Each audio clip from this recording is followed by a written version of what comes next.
Wealth does not announce itself. It hides in simple plain, disguised as an ordinary man in an ordinary car. And most people never notice because they're too busy watching the people who spend loudly instead of the ones who build quietly. Most people wanted to be rich, but they wanted to look rich first. The car before the investment account, the vacation before the emergency fund, the image before the asset. They mistook visibility for progress. They confused the applause of strangers with actual financial security. And somewhere in that confusion, they spent decades funding a performance instead of a future. Here is the thesis this story is built on. He didn't become wealthy by looking rich. He became wealthy by refusing to look rich. In a quiet suburb outside Kansas City, a man named Marcus worked as a maintenance supervisor for a mid-sized manufacturing plant. He drove a 14-year-old pickup truck with a dent in the rear panel he never bothered fixing.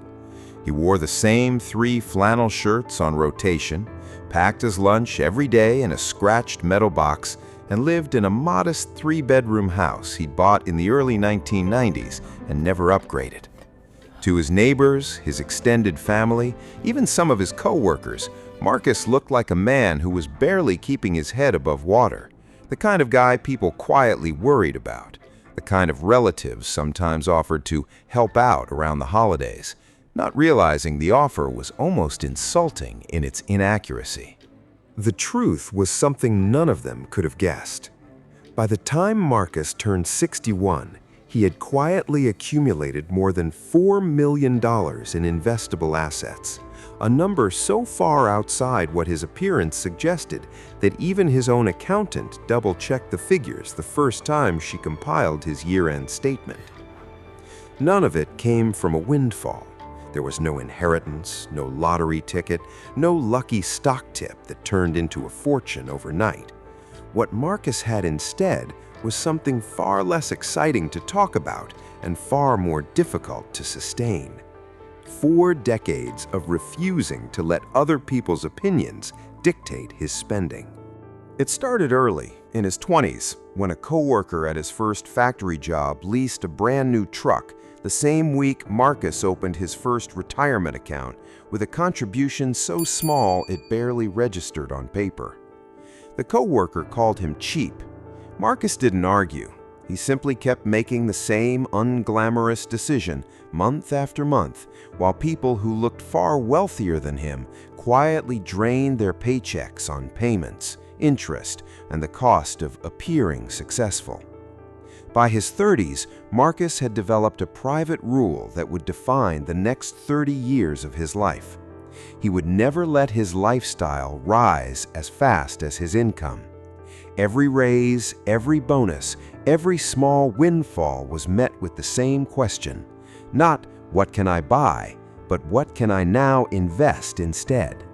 By his 30s, Marcus had settled into a rhythm that outsiders would have found almost boring to watch, if they'd been watching at all, which they weren't, because nothing about his life looked worth watching. He kept his housing costs low by staying in the same modest home long after he could have afforded to move. He kept his transportation costs low by driving vehicles until they genuinely needed replacing, not until a newer model caught his eye. He avoided consumer debt almost entirely, treating a credit card balance carried month to month as a kind of quiet failure he wasn't willing to accept. What he did instead was less visible, but far more consequential. Every payday, before a single discretionary dollar left his account, a fixed percentage moved automatically into a mix of low-cost index funds. Not exotic investments, not speculative bets, the same unremarkable diversified holdings that financial advisors had been recommending for decades, contributed to with a discipline most people couldn't sustain past their first difficult year. Marcus sustained his for 37. The plant where he worked went through 2 rounds of layoffs during his tenure, and both times, coworkers who earned similar salaries to his were blindsided by the sudden loss of income, mortgages they couldn't cover, car payments they couldn't make, Credit cards maxed out on things that no longer mattered once the paycheck stopped. Marcus survived both rounds, financially untouched, not because his job was safer, but because his lifestyle had never been built to require that specific paycheck in the first place. He had, without ever using the phrase, built himself financial independence from the inside out. People noticed the mismatch in small, uncomfortable ways. At his daughter's wedding, an aunt pulled him aside and quietly offered to help cover the catering bill, certain that a man who dressed and drove the way Marcus did couldn't possibly afford it. He thanked her, declined politely, and paid the full bill himself without ever correcting the assumption. It wasn't pride that kept him quiet. It was a belief, hardened over decades, that his financial life was nobody's business but his own, and that broadcasting his numbers would only invite the very behavior he'd spent his life avoiding: the comparison, the borrowing pressure, the subtle expectation that wealth exists to be shown. His financial privacy wasn't secrecy for its own sake, it was protection. He'd watched, over the years, what happened to coworkers and even a cousin who let their success become visible too early. The requests for loans that were never repaid, the sudden new friends, the pressure to fund other people's lifestyles because you can obviously afford it. Marcus decided early that the safest wealth was wealth nobody could quantify from the outside, and he built his entire financial identity around that single, unspoken rule. By his late 40s, his account balances had crossed thresholds that would have stunned nearly anyone he knew. But the truck was still old, the flannel shirts were still on rotation, and the lunch was still packed in the same dented metal box. The real test of Marcus's approach came not from a crisis, but from time itself. The slow, compounding kind of proof that only reveals itself decades after the decisions were made. In his early 50s, a market downturn wiped out a significant portion of paper value across nearly every portfolio in the country. Co-workers who had invested sporadically, pulling money out during downturns and chasing it back in during rallies, watched their accounts stagnate for years. Marcus didn't change his contribution. He didn't check his balance daily. He kept the same fixed percentage moving automatically into the same unglamorous funds, treating the downturn the way he'd treated every other financial event in his life, as noise, not signal. By the time the market recovered and kept climbing well beyond its previous highs, Marcus's account had not only recovered but multiplied several times over, boosted by decades of shares purchased at every price level, high and low, without hesitation or emotion. It was the least dramatic investment strategy imaginable, and it was also, quietly, one of the most effective because it required no timing, no prediction, and no talent. It required only that he not interfere with it. The moment that finally exposed the gap between perception and reality came almost by accident. Marcus's daughter, helping him organize paperwork after her mother's passing, found a year-end investment statement while looking for something else entirely. She stared at the number for a long moment, certain she was misreading a decimal point. She wasn't. "Dad," she said carefully, is this real?" Marcus looked at the paper, then at her, and said the only thing that felt true. "It's just what happens when you don't spend money proving something to people who were never going to remember the proof anyway." She sat with that for a while. Then she asked the question that mattered most: why he'd never told anyone. Not the family who'd quietly worried about him, not the aunt who'd offered to cover a wedding bill he could have paid 100 times over, not a single person who might have looked at him differently. "Because the moment people know," Marcus said, "they stop seeing you. They start seeing the number.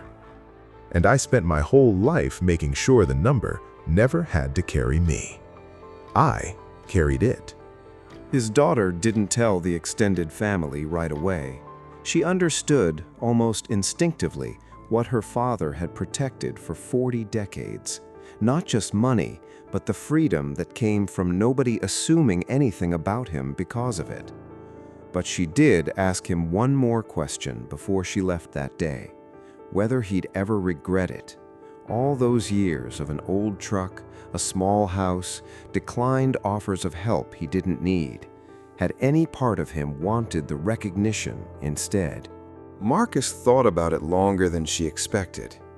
"The truck never once asked me for a loan," he said finally. "The house never made me feel like I owed it an explanation. Every dollar I didn't spend proving something bought me a year I didn't have to work for someone else's opinion of me. That's the trade. Most people just never get to see it because it doesn't look like anything while it's happening." That's the part of Marcus's story that matters more than the number itself. $4 million was never the goal.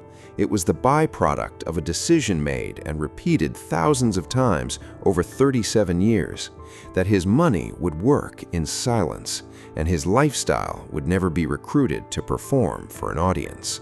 Wealth, for most people who actually build it, doesn't look like wealth while it's happening. It looks like an old truck, a modest house, a packed lunch, a retirement contribution nobody claps for. It looks, from the outside, almost indistinguishable from struggling, because the entire strategy depends on nobody being able to tell the difference. If your own financial life feels like it's being judged by what it looks like rather than what it's actually building, this is the lesson worth sitting with. The people who quietly become financially free are rarely the ones who looked the part along the way. They're the ones who let their investments compound in private while their lifestyle stayed still, who understood that every dollar spent proving you've made it is a dollar that will never have the chance to grow into the thing that actually makes you free. You don't need a windfall. You don't need a lucky break. You need the discipline to let your money build in silence for longer than feels uncomfortable, while everyone around you draws the wrong conclusions. If this story shifted how you think about money and image, subscribe to the channel for more true stories of quiet wealth built in silence. And comment "Build quiet" if you're ready to stop spending to look rich and start investing to become it.